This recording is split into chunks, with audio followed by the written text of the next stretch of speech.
มื้อนี้พี่ทองเซ็ตเจเล่แท้มื้อนี้เซ็ตพี่ทองจ๋าเยลลี่อยากเยลลี่ตลอดไป อีหลีปี เยลลี่เสียเถอะนะ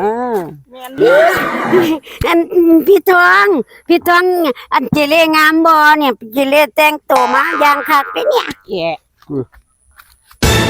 จะอีหยัง คือลิง เยลลี่ คือลิงเนี่ย เยลลี่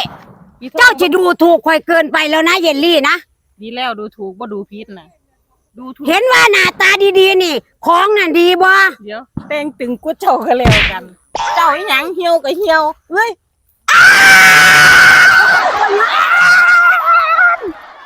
จังไดจังไว้เหี่ยว พี่ทองเบิ่ง นมก็มีอันนี้ก็มีข้างสองมีเบิดพี่ทองบอกเยลลี่เบิ่งว่าเจเล่เหี่ยวตรงใดงามก็งามมีหยังกัน โอ้ยเหี่ยวปานใดก็บอกผู้อื่นเบิ่งเบิ่งให้แน่ เยลลี่ เฮ้ยเหี่ยวก็ยังบอกผู้อื่นเบิ่งนี่เบิ่งจังซี่นี่นี่เบิ่งแน่เหี่ยวก็เหี่ยวย่านก็ย่านเบิ่งแต่เจ้าของ มองได้ปะ ตรง